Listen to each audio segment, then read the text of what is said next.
Baiklah, dalam waktu yang ada saya ingin mengajak kita semua membuka firman Tuhan yang terambil dalam kitab Yehezkiel. Yehezkiel pasal yang ke-34 ayat yang ke-16 terjemahan baru. Mungkin bisa ditampilkan saja apa yang saya tulis, karena di Alkitab terjemahan lama sedikit ada berbeda, tetapi dalam terjemah baru bisa kita buka dalam Yehezkiel.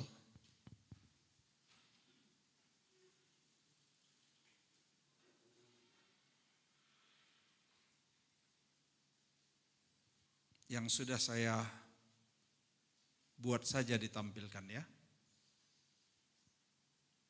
Yehezkiel pasal 34 ayat 16.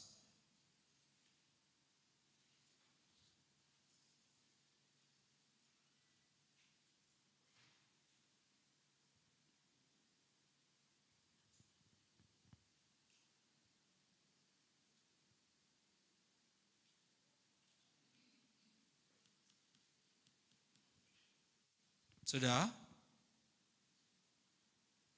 Oke, kita baca saja. Kita baca kalaupun tidak muncul di situ. Nah, tema kita hari ini adalah berani bayar harga. Apa? Berani bayar harga. Kita baca bersama-sama yang di bawahnya. Oke, bisa ya? 1, 2, 3. Yang hilang akan kucari, yang tersesat akan kubawa pulang. Yang luka akan kubalut, yang sakit akan kukuatkan. Serta yang gemuk dan yang kuat akan kulindungi. Aku akan menggembalakan mereka sebagaimana seharusnya. Demikian firman Tuhan.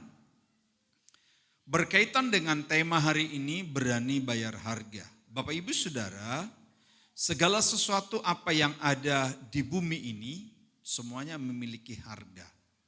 Apapun. Bible ini kita ke toko ada harga. Ini mic saya tanya tadi sepertinya ini baru ya. Oh, ini baru dibeli. Semua ada harga. Baju, dasi, bahkan kalau sambung alis mata bayar juga atau gratis ya? Bayar juga. Jadi daripada bayar ya tidak usah juga sambung alis mata, tidak apa-apa. Semua ada harga. Sepeda motor yang kita punya ada harga. Sepeda motor saya pasti lebih murah dari sepeda motornya Juan. Nah, udah pastilah itu. Jadi semua ada harga karena sepeda motor saya joknya rata. Kalau Juan sepeda motornya, joknya begini kan. Ya biasalah yang gaul. Mobil juga ada harga, mulai ada harga 100-an juta, 200 juta sampai miliar. Rumah juga ada harga. Ada yang villa yang sampai puluhan bahkan ratusan miliar. Ada juga rumah yang murah. RS, apa itu? Rumah sederhana. Kalau tambah satu lagi S-nya, RSS, rumah sangat sederhana. Kalau tambah lagi satu lagi, rumah sangat sederhana sekali. Kalau tambah satu kali lagi, jadi makin rumahnya makin murah. Semua ada harga. HP juga ada harga. Ada HP sekarang yang iPhone harga 30 juta kan. Tapi ada juga HP yang harga di bawah 1 juta. Seperti HP Pak Gembala. Yang penting bisa telepon halo. Nah semua ada harga. Mau menikah juga ada harga. Betul ya? Pesan baju pengantin, minimal pinjam kan. Apalagi pesan sepatu, pakai sepatu, ya nggak apa-apalah sepatu lama. Ya, ada juga mas kawin. Bahasa Bataknya sinamot. Ada mas kawin yang sekarang sudah ratus juta, tapi ada juga mas kawin hanya dibayar tunai, itu apa namanya itu? Seperangkat lah begitu. Jadi semua ada harga. Nah, apa yang kita baca ini juga tentang pelayanan jiwa yang harus kita bayar. Untuk memenangkan satu jiwa, ada harga yang harus kita bayar. Saya akan urai lebih panjang, tapi siap-siap dulu putar video Bapak. Video yang diputar ulang tahun gereja kita ke-9 di Jakarta. Video ini diputar kemarin, banyak orang meneteskan air mata. Karena ada harga yang kita bayar untuk pelayanan kita. Di kota Jakarta yang begitu komplit. Persoalan hidup, tantangan hidup. Kita di sini ternyata masih agak longgar. Belum ada di sini kita jumpai orang sampai kelaparan, busung lapar, perutnya besar. Kalau ada perut besar ya biasanya di sini paling karena hamil ya. Kalau di sana karena busung lapar. Nah, bisa ditampilkan? Ya, kita dengarkan. Ini lebih kurang 4 menitan. Enggak apa-apalah Bapak Ibu.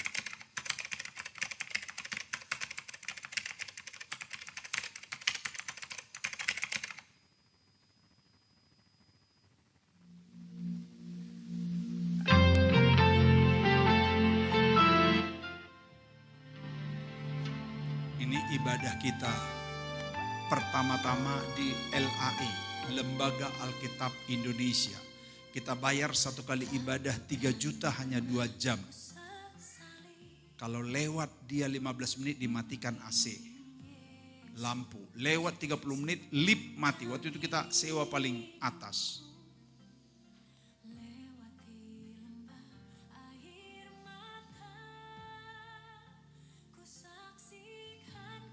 Nih pelayanan kita sampai ke rel-rel, ke tempat-tempat kumuh. Berapapun harga.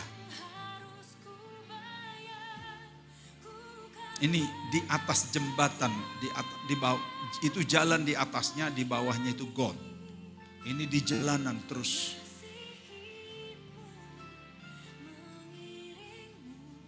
Bayangkan. Kita berdoa di situ. Kita temani orang itu membersihkan botol-botol aqua sambil bercerita, bersaksi. Nah, nih daerah kumuh.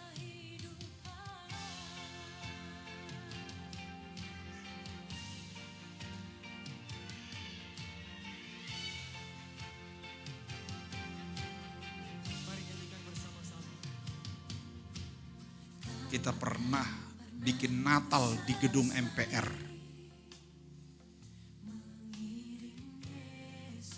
Belum ada pernah Natal bikin di MPR. Kehadiran kita di situ jadi berkat.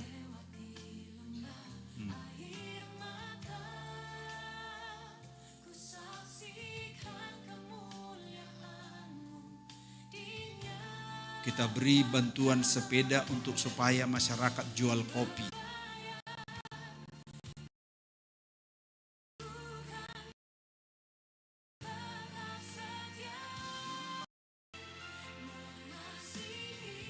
Ini kita baptis dari latar belakang agama yang berbeda, percaya Tuhan Yesus.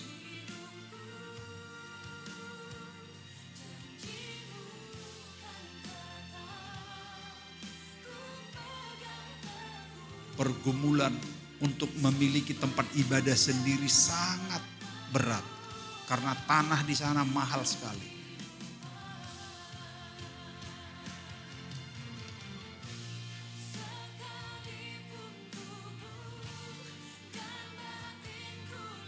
Masa COVID kita tetap ibadah,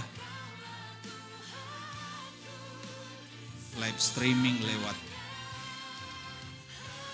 Facebook. Nah, ini sudah tempat ibadah kita yang sekarang. Kita sudah memiliki tempat ibadah sendiri di lantai 3. Lantai 4 kita gunakan untuk fellowship makan siang seperti kita.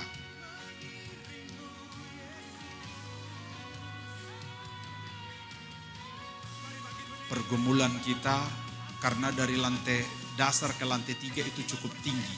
Biasanya orang tua kelelahan, apalagi sampai ke lantai 4.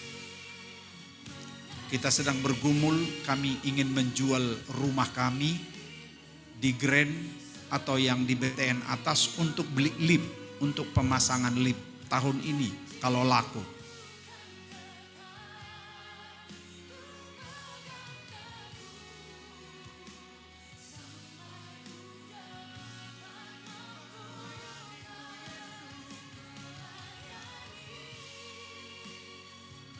Ini youth kita bikin kegiatan beraneka ragam, mereka kompak.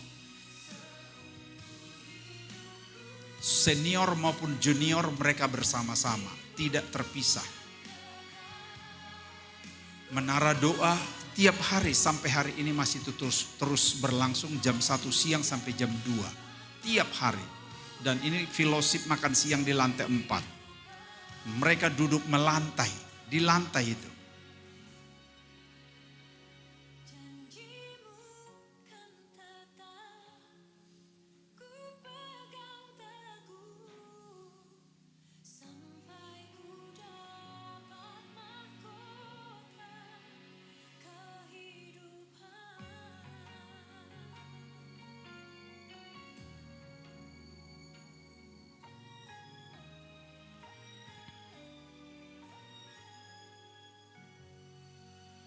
Tepuk tangan dulu untuk Tuhan. Dan di situ saya memberi sambutan sedikit saat itu. Dan saya berpesan juga kepada kita semua. Tujuan kita mahkota kehidupan. Surga. Kita harus rela bayar harga. Dan saya pesan kita nggak tahu lagi umur kami berapa lama. Tapi pelayanan ini kita ingin delegasikan, estafetkan kepada generasi muda. Kan kami nggak tahu berapa lagi umur kami. Hamba Tuhan kita udah duluan mendahului. Pak Guru Nenggolan hanya umur 49 tahun dipanggil Tuhan. Pak Haloho 50 lebih. Pak Sihombing 50 lebih. Muda-muda semua. Jadi kayaknya nunggu giliran ini. Saya udah 50-an, jadi saya pikir saya sudah harus mempersiapkan semua.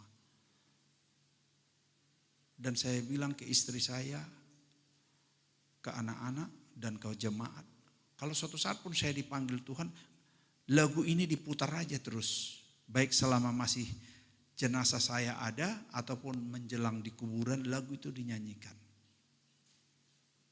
Karena itulah tujuan kita mahkota kehidupan. Berapapun harga yang harus kita bayar.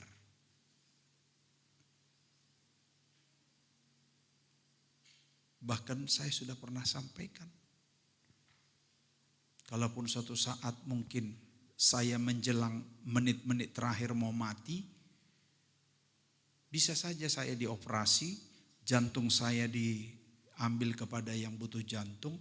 Ginjal saya diambil, dihibahkan kepada yang sakit ginjal. Bukan dijual, dihibahkan gratis. Mata saya mungkin ya bagi mereka yang memang butuh mata yang buta, ini masih bisa dipakai lah berapa tahun lagi. Dan anatomi tubuh saya, mungkin tangan, kaki, tengkorak, kepala bisa juga dihibahkan untuk dunia kedokteran. Supaya mereka jangan hanya uji belah kelinci saja, kelinci percobaan yang mereka hanya lihat. Bukan tengkorak manusia yang sesungguhnya. Ini real langsung. Gak apa-apa. Jadi kalau perlu gak ada yang dikubur. Bahkan saya bilang andai kata pun memang gak bisa dihibahkan karena mungkin duluan mati karena gak dilihat mati di kamar 1 malam. Ya kan gak bisa dihibahkan lagi. Karena itu hanya beberapa jam saja organ itu berfungsi. Bisa ditransplantasi atau dihibahkan. Jadi andai kata seperti itu saya bilang, ya nggak perlu seperti pendeta-pendeta lain berpesan ke jemaat, ke keluarganya, kalau saya mati kubur percis di halaman gereja. Ya, kalau perlu tarik lurus dia punya as di halaman gereja katanya. Enggak perlu yang begitu.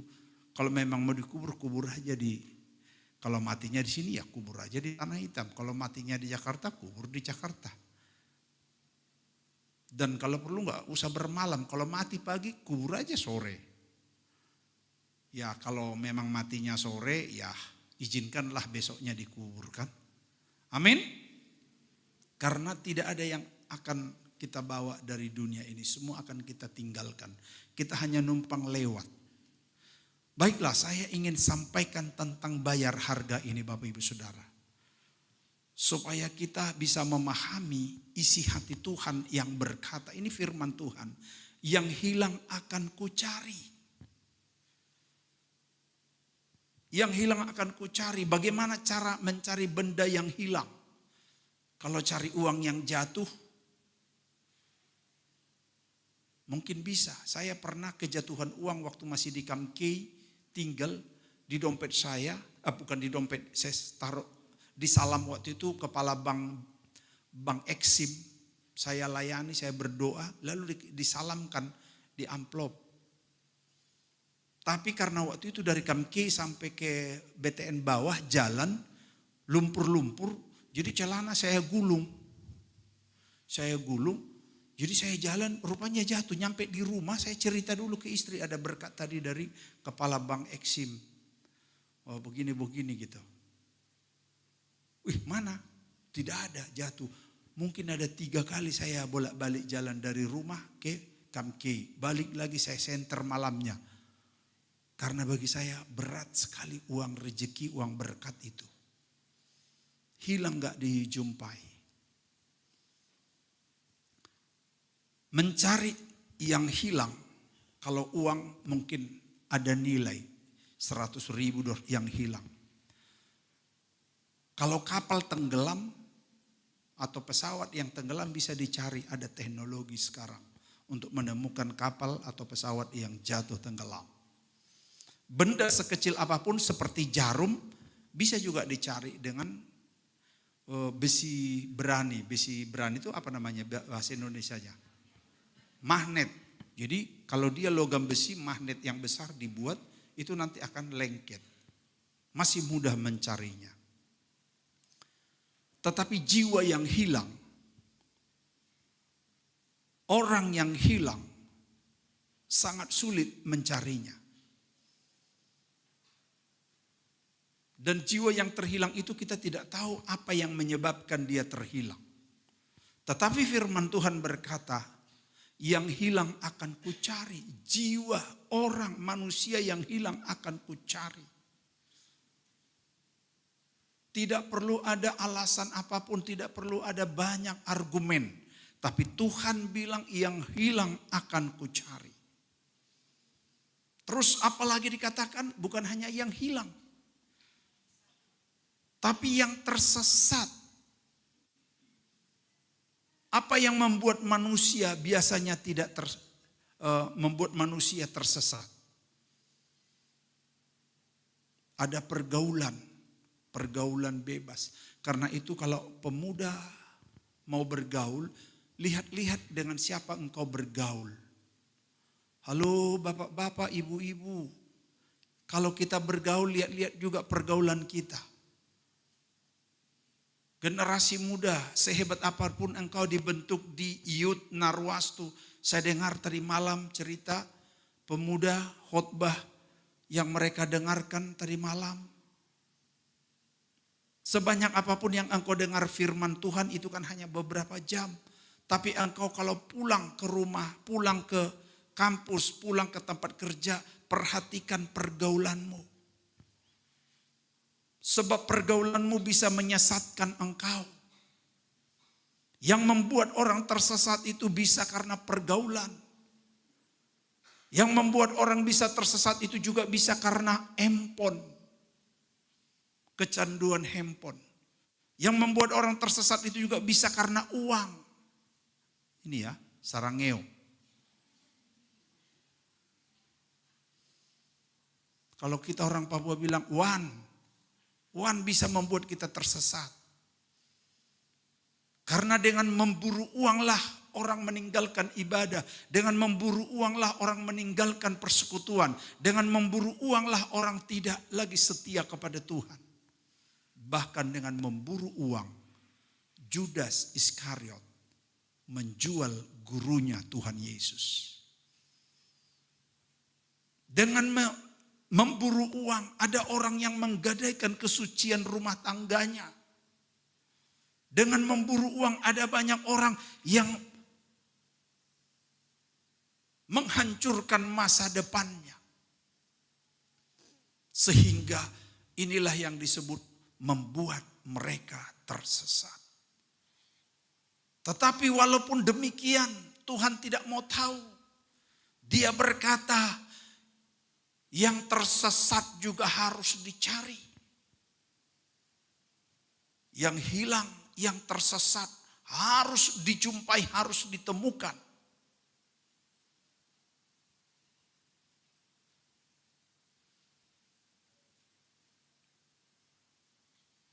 Apa saja yang membuat manusia bisa tersesat di tengah-tengah planet bumi ini? Ada banyak ragam. Tetapi alasan apapun seseorang itu tersesat, firman Tuhan menjadi acuan bagi kita. Kita harus membawanya pulang ke jalan Tuhan. Seperti dikiaskan dengan anak yang bungsu. Kenapa dikiaskan dengan anak bungsu bukan anak yang sulung? Anak sulung itu biasanya memiliki tanggung jawab. Dia lebih matang berpikir. Dia lebih tenang mengambil sikap tindakan. Tapi anak bungsu ini biasanya memang lebih manja. Lebih anak mama. Lebih semua kebutuhannya hampir kita penuhi. Karena itu hati-hati membina anak bungsu. Siapa di sini anak bungsu? Nah, ya Benjamin. Lebih hati-hati membina Benjamin.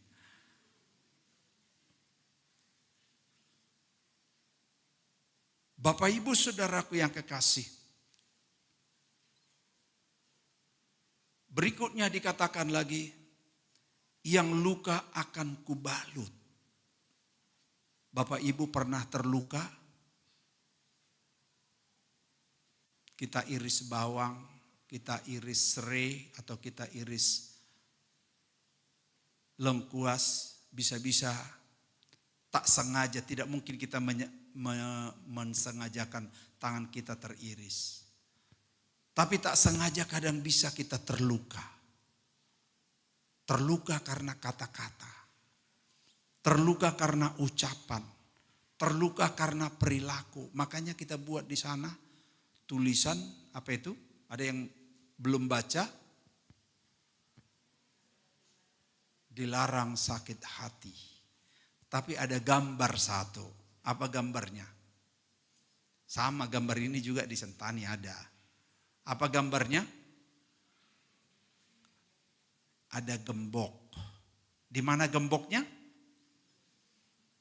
Nah, jadi kadangkala memang supaya jangan sampai ucapan kita menyakiti, melukai, maka mari kita gembok. Seperti pujian tadi, tidak mau lagi berkata-kata yang tidak benar, yang tidak jadi berkat. Mulai kita kancing dia. Nah, tapi sekalipun mereka disebut di situ luka, tapi firman Tuhan bilang balut. Alasan apapun, dia sengaja atau tidak sengaja terluka, tapi tugas kita membalut. Ada maksud tujuannya membalut. Yang pertama tujuan supaya dia dibalut lukanya, supaya jangan tambah virus yang masuk. Coba korek kiri kananmu. Jangan sampai kemasukan virus. Tujuan yang kedua, kenapa harus dibalut? supaya cepat sembuh. Bilang dulu sekali lagi kiri kanan, cepat sembuh. Jangan mau lama-lama disakit hati. Jangan mau lama-lama disakit perasaan. Jangan mau lama-lama terbawa suasana yang gak bagus, yang tidak membangun. Lepaskan itu. Itulah yang akan membuat kita cepat pulih dan cepat sembuh, cepat dewasa dalam Tuhan. Kalau orang dunia bilang masuk telinga kanan keluar, atau sebaliknya, masuk telinga kiri keluar, terserahlah. Jangan disimpan di hati. Makanya dilarang sakit hati. Kalau dengar pura-pura tidak dengar. Kalau dia yang bagus positif, ya dengar masukkan di hati. Itu akan membuat kita makin dewasa.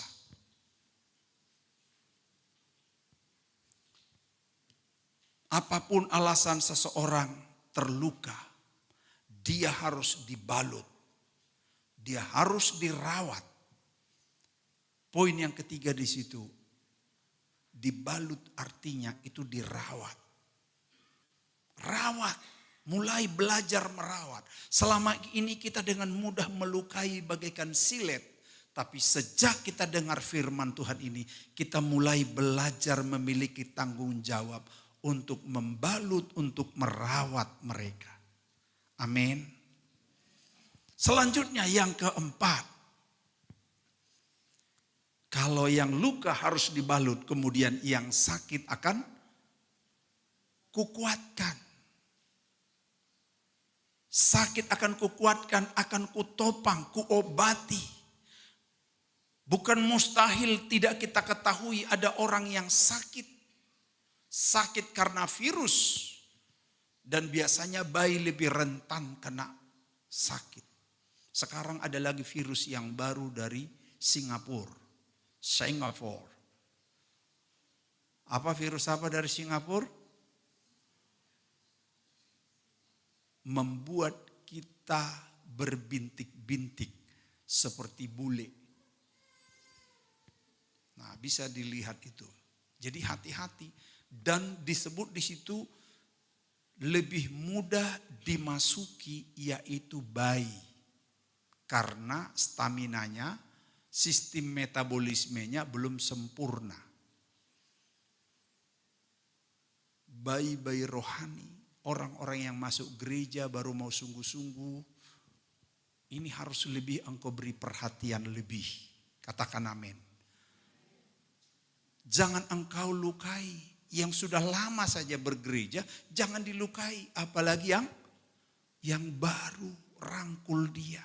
Beri dia perhatian, beri dia energi, beri dia susu, beri dia sesuatu yang membuat dia kebal, yang membuat dia makin kuat, yang membuat dia makin tegar.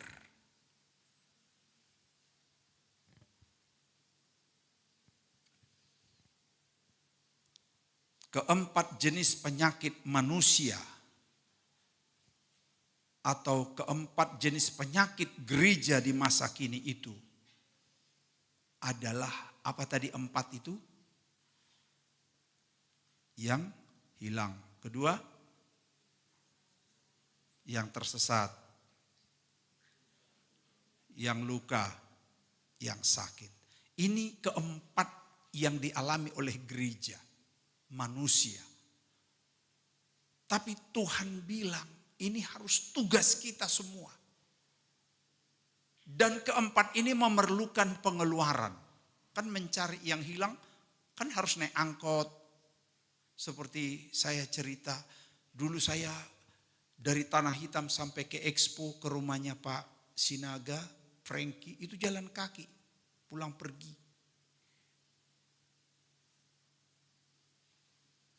Karena nggak ada ongkos. Nah sekarang, wah, mulai dari angkot, sepeda motor, mobil, kan kira-kira gitu. Tapi itu adalah pelayanan pengeluaran. Pengelayanan pembiayaan. Mencari yang hilang. Membawa pulang yang tersesat. Kan bawa pulang. Kalau perginya kita tadi pergi mencari baru satu ongkos. Kalau bawa pulang, kalau naik angkot dulu, jadi 2, bayar 2, betul ya? Yang hilang kita cari, yang tersesat kita bawa pulang. Yang ketiga, yang luka. Namanya luka, ya kita harus beli betadin, beli antibiotik, beli pembalut. Harus kita obati. Itu juga pelayanan pembiayaan, pelayanan pengeluaran. Sampai dulu saya pernah bawa orang sakit yang kakinya sudah busuk di Jakarta. Saya bawa ke rumah sakit Gatot Subroto, gak apa-apa ini didengar. Ketika saya bawa dari anak jalanan ini, sudah bau lalat, sudah kerumuni dia. Saya bawa ke rumah sakit Gatot Subroto di Jakarta. Mereka gak mau layani. Karena nggak punya identitas, nggak takut nggak ada yang bayar. Saya bilang, rawat dulu, layani dulu. Siapa yang bertanggung jawab katanya? Yang bertanggung jawab undang-undang. Karena undang-undang menjamin orang miskin, terlantar dan sebagainya dijamin, dipelihara oleh negara. Itu jaminannya saya bilang. Oh nggak begitu Pak, terlalu banyak kalau begitu nanti.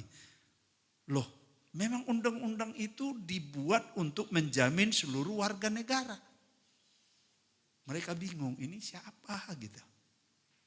Nah, Bapak Ibu itu adalah pelayanan pembiayaan yang mencari yang hilang, membawa yang tersesat dan mengobati yang luka. Dan juga yang sakit akan dirawat. Kan namanya merawat orang sakit. Biaya. Di era sekarang tidak ada yang tidak pakai uang. Ini 4 pelayanan pembiayaan. Tapi Tuhan itu sempurna. Ada satu yang menghibur kita. Apa itu disebut di situ? Apa? Hanya satu pelayanan yang menghibur, yaitu yang gemuk akan kulindungi dan pelihara. Yang gemuk. Wih, namanya yang gemuk di sini udah mulai banyak yang gemuk-gemuk. Jadi kita pelihara ini yang gemuk. Bukan tubuhnya saja yang gemuk, tapi apa? Ini tadi. Domba itu digambarkan seperti itu. Kalau domba sudah gemuk, dipelihara, dijaga, dirawat. Karena yang memikul tanggung jawab yang 4 tadi, yaitu domba yang gemuk. Karena Tuhan tidak turunkan uang langsung dari surga. Tuhan turunkan uang lewat domba yang gemuk. Bilang kiri kananmu, domba yang gemuk, jadilah domba yang gemuk. Tuhan kan tidak turunkan uang dari langit. Tapi Tuhan menurunkan uang lewat jemaat yang mulai gemuk. Jadi saya sangat senang. Makanya kita kasih makan tiap minggu kan. Nah, Bapak Ibu Saudara yang kekasih, domba yang gemuk itulah yang menghibur. Itu juga yang menghibur saya. Begitu ketua panitia renov gereja mana Pak Utasoid. Selalu setia dia membuat di grup. Oh kita udah selesai di chat. Waktu itu ada yang bilang, cukup tahun ini program ngecat saja katanya. Enggak apa-apa Pak, kita buat programnya 4. Kalaupun hanya 1 kita laksanakan enggak apa-apa. Tapi siapa tahu bisa 2 kan. Siapa tahu bisa 3 saya bilang. Buat aja. Nah udah selesai. Beliau bilang, uang kita masih ada Pak. Masih bisa untuk ini. Hampir kayaknya. Jadi kita mulai besok tukang mau kerja lagi nih, pasang batu di belakang supaya pencuri agak mikir mau masuk. Karena sering pencuri lewat. Karena kurang yang tinggal di sini. Jadi ketua panitia bilang kayaknya masih bisa ini nanti Pak. Nah saya bilang oke. Lihat selesai hari Minggu saya khotbah, itu pasti tambah lagi dari jemaat saya bilang. Tepuk tangan dulu. Tapi kayaknya udah berapa lama ini udah nggak ada lagi yang tambah. Ya mereka itu mikir karena semua yang tulis itu katanya juta-juta. Jadi dia takut mau bikin 100. Dia sedang menunggu siapa yang duluan bikin 100, langsung itu menyusul katanya. Nah, pelayanan penghiburan adalah jemaat yang gemuk secara rohani.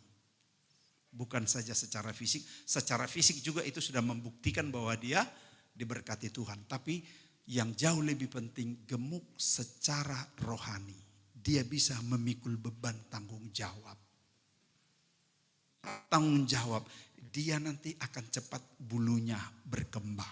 Lalu datanglah gembala menggunting bulunya supaya digunakan jadi jaket, jadi baju, bisa dijual, bisa digunakan. Habis itu apa lagi? Dilihat sudah gemuk domba ini.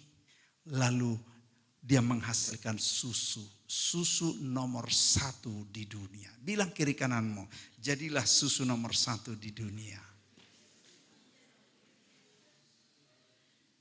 Susu nomor 1, jangan takut Bapak Ibu. Justru kalau susu tidak diperas, itu akan menjadi penyakit.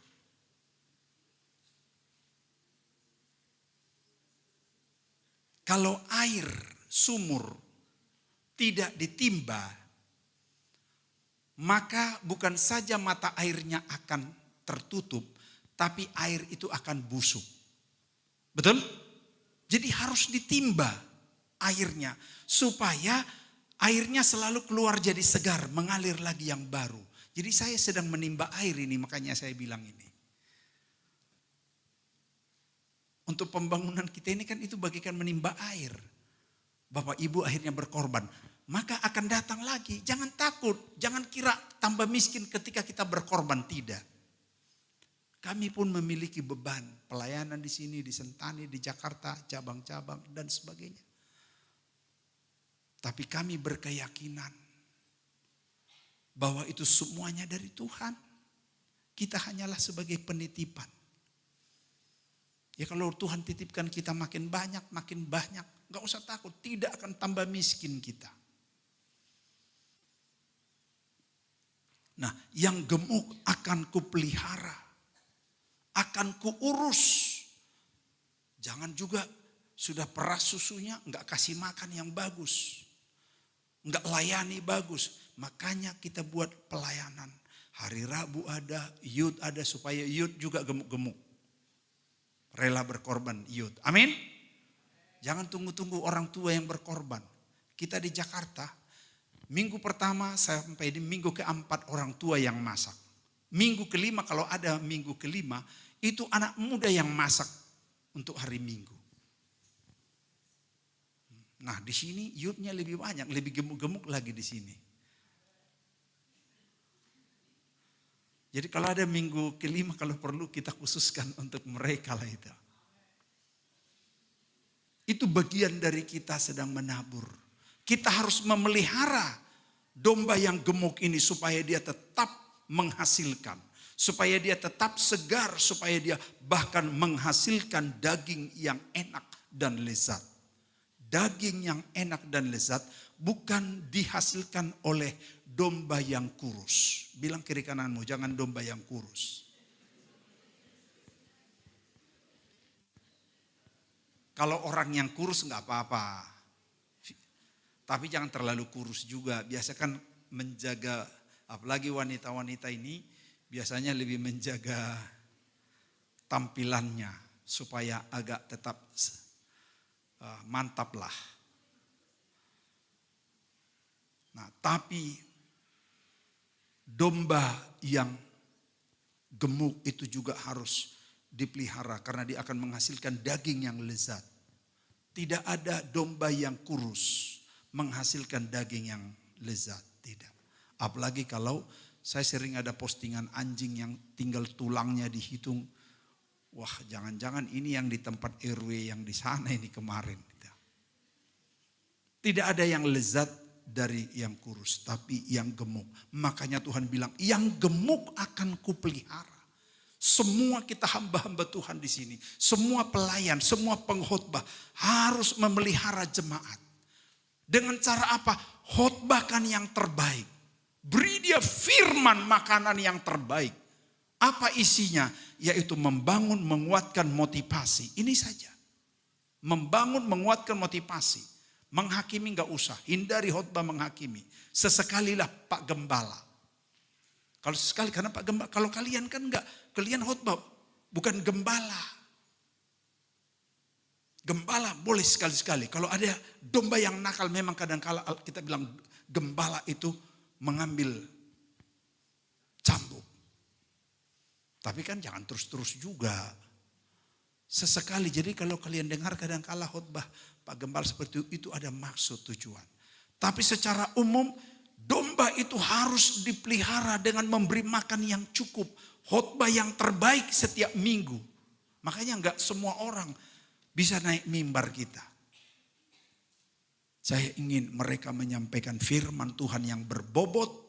Firman Tuhan yang menguatkan, meneguhkan imannya. Supaya walaupun dia masalahnya di rumah banyak, tapi dia pulang dengan lega. Walaupun tadi dia di rumah mungkin baku marah, tapi dia dengar firman Tuhan yang meneguhkan. Dia bisa pulang dengan senyum. Khotbah itu harus menjawab segala pergumulan jemaat. Terakhir sedikit lagi. Siapa yang mau bayar harga? Karena tema kita tadi berani bayar harga. Siapa yang mau bayar harga untuk jiwa yang hilang, tersesat dan terluka itu? Firman Tuhan berkata, apa gunanya seseorang memiliki isi bumi ini kalau ia kehilangan nyawanya? Itu Markus, enggak usah kita buka.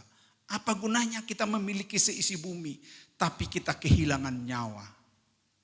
Kehilangan anak, kehilangan suami, kehilangan istri, kehilangan orang tua. Enggak ada gunanya. Karena itu yang paling berat dalam hidupmu haruslah seisi rumahku melayani Tuhan. Seisi rumahku beribadah dengan setia kepada Tuhan. Dan firman Tuhan juga berkata, bila satu jiwa bertobat, bila satu saja jiwa bertobat, maka akan ada sorak sukacita di sorga. Satu jiwa. Jadi karena itu mahal satu jiwa, kita rawat baik-baik. Bilang dulu kiri kananmu, kita rawat jiwa-jiwa ya. Karena jiwa itu mahal. Tuhan bilang, bila satu orang saja bertobat, ada sorak kemenangan. Karena itu kita ingin memenangkan jiwa-jiwa. Supaya selalu ada sorak-sorai. Harga yang harus kita bayar, waktu kita. Harga yang harus kita bayar, tenaga kita. Harga yang harus kita bayar, mungkin harus keluar lagi dompet kita.